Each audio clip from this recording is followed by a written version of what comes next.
Ooh-wee. It's been a crazy ride so far.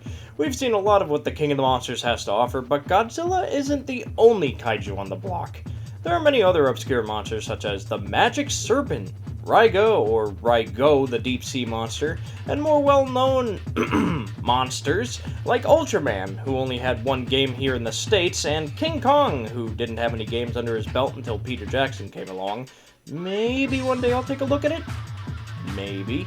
But there was one kaiju who was around just as long as old Zilla was. That's right, Gamera, Guardian of the Universe. He had games.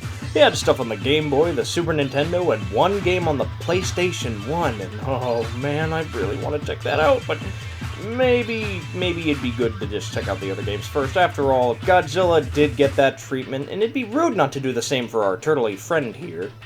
Ooh, I'm super excited to see what he's got to offer. Alright. Our first game for today is called Gamera, Guardian of the Universe, released to Japanese consumers in 1995. Now, I have no understanding of the Japanese language, but I was lucky enough to have found an English patch. For the people who translate what us lazy or dumb people just can't, you're the real MVP. Keep doing what you're doing, guys.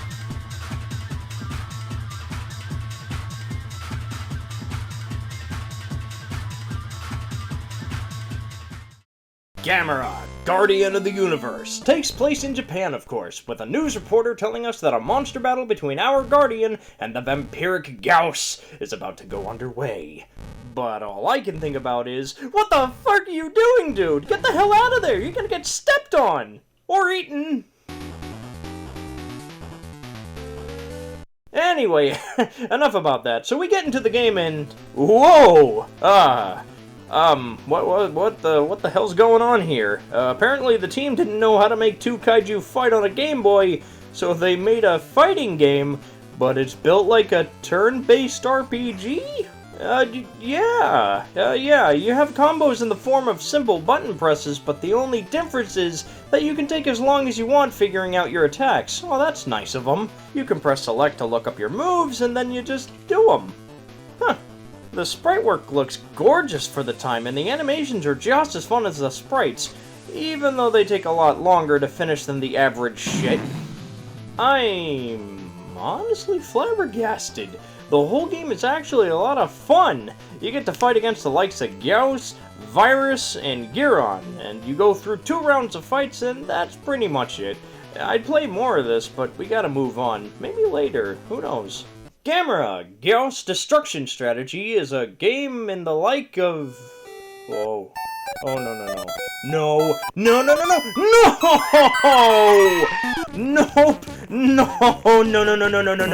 I ain't playing this. I ain't playing that game! Screw that! No, I am not playing a strategic operations simulator with the benefit of no fucking English! No! Fuck this game. I'm going to the good one. We all knew it was coming.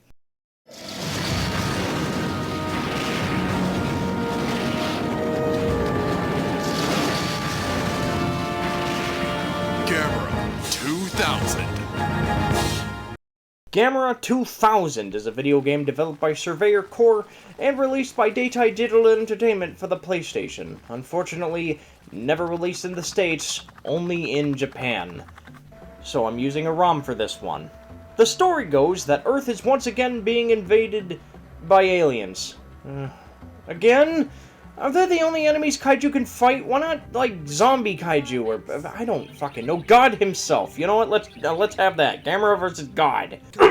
Anyway, you play as both Jack Morton and Dr. Risa Mukanoki, part of the Science Defense Academy, where you must unite with Gamera and fend these Astro Bastards back. All the actors speak in English, so you don't even need to read the text to enjoy the story. We made contact with COC. Gamera is heading south at 30,000 feet and will reach the metropolitan area in 10 minutes. It's all in that glorious FMV, or full motion video, and it honestly doesn't look too bad. Hey, at least I can understand what I'm looking at, and it's a little fun watching the animations play when you click on stuff. You even get to check out your vehicle once you're about to get into the next level. The music is banging too! That tried and true Red Book audio sounds like something I would have heard on a Sega CD. It's that good. Hey, why don't you give it a listen?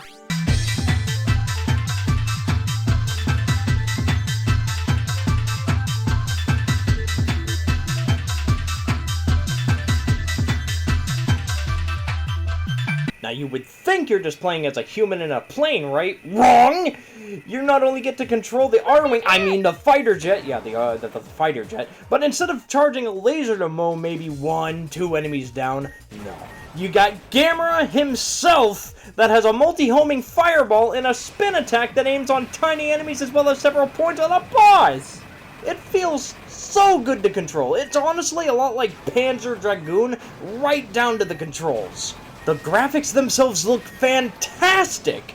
A lot of the scenery may look a little flat, but otherwise the colors chosen range from something straight out of Afterburner to something out of Star Wars, to even a bad future straight out of Sonic CD! You not only fight airborne enemies, you also got in the seat of a hover bike and gun all sorts of weird enemies on the floor. Before each stage, you get a little point-and-click scene where you can click on people for dialogue and look at the vehicle that you're about to use.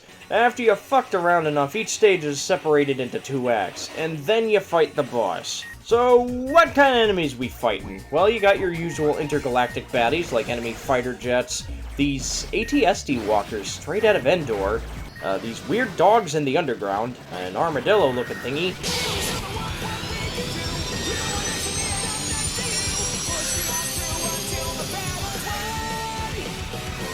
and a lot of Gauss and Flight Kaiju, and even as one of the last bosses you face. Well, the bosses here are varied enough. You'll first be fighting a driving tank, much like Star Fox's first boss, to an alien robot that pops out of the lava and flies around like a gnat, Gauss that takes the form of a mutant-looking gargoyle, King Ghidorah, I mean a 3-headed Gauss, which has Gamera fighting him one-on-one as you give him a direction and fire, and an entire fortress that transforms into a huge Gauss that isn't even the final boss. Gauss. Oh, alright, yeah, there's a lot of the same enemies for the aliens, just stretched out into more common enemies as well as some of the bosses. But there are others, of course, like a ship you fight in the second level. Just don't expect too much. The story kinda takes a backseat up until your friend Mukanoki gets kidnapped somehow, and you gotta go after her. Another Save the Damsel in Distress story. Oh boy.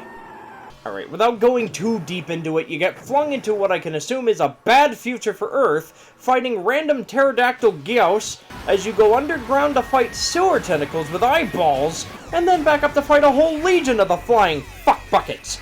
After you do all of that, you come up to a whole-ass fortress with Mukanoki in the core, and then you gotta fight it. Beating that, it turns into a whole-ass Super Gyaos that took a lot of tries for me to beat him. Holy shit! He's got all sorts of stuff. His tentacles try to shoot you, a bunch of balls that look like fireworks, a hyper beam out of his boobies, and a whole purple ring attack you gotta either dodge entirely or fly through them. No, you don't get more health going through them, you dummy. Luckily, throughout this whole game, you have unlimited continues to use as much as you need. It's a lot more fair than most games, and it's the kind of game that makes you just mad enough to want to try again until you win. See? That's the kind of difficulty that feels fair and never makes you want to quit. You want to keep going, you want to see the ending, and this is how it's done. Modern games would start picking this kind of mindset up later, and that's a great thing to see. After you and Gamera kick its bat-looking ass, you save Mukanoki and head back home, only to find the mothership trying to run away. It's here you gotta pick the ship apart with Gamera's spin attack, as well as shoot all the projectiles you can and stay alive. Once you do enough damage, the enemy will use its last-ditch weapon and shoot you down. No, don't worry. This is supposed to happen. Trust me, I checked. We then get to see Gamera shot down, and our characters apparently go to help him, only to be immediately put back into the fight with Gamera still flying. Damn, what kind of healthcare does Gamera get to get fixed up that quickly? I could use some of that for my insulin. You fight the mothership one last time, officially beating it and destroying all the pieces again. How did it get those back? Whatever, you break the ship and then the end. After fending off the spatial shitheads, we watch the last cutscene with us flying off into the sunset, Gamera giving us a lesson in Vor, and the game ends. Oh man, what a game! Guys, what can I say that isn't apparent here? This game is one of the greatest kaiju-focused games I've played in my fucking life! It even goes so far as to be as fun to play as my first love, Godzilla Monster of Monsters! It's got all the things that Star Fox and even Panzer Dragoon fans can appreciate. Good controls, bumpin' music, glorious backdrops, and bosses bigger than life. I can honestly say that this may very well be one of my favorite games of all time. It's just a damn shame it never reached US soil. If you're looking to try this game out to fill an R-wing shaped hole in your heart, I recommend the game to anyone looking for a good challenge and kaiju fans looking for more monster battles. This fits two completely different fan bases' needs while making it fun to play through and through. Well, that's it for our building-sized friends for now. I think it's time we go back down to Earth and check out some games that I've been wanting to talk about for probably my whole life. And apparently my followers on Twitter did too! He's inspired by King Kong, was the whole reason the richest Japanese company broke into the video game market, and is my favorite franchise ever.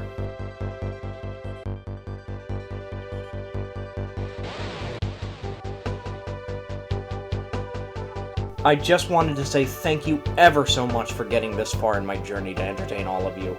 If you liked what I had to offer, please smash that like button, subscribe to the channel, and if you want to click the bell, that'd be great too. And on the off chance you want to be really awesome, why not check out my Patreon? We've got a couple of cool little perks for those who donate, and you'd be doing a great service for me. In any case, I'll see you guys on the flip side.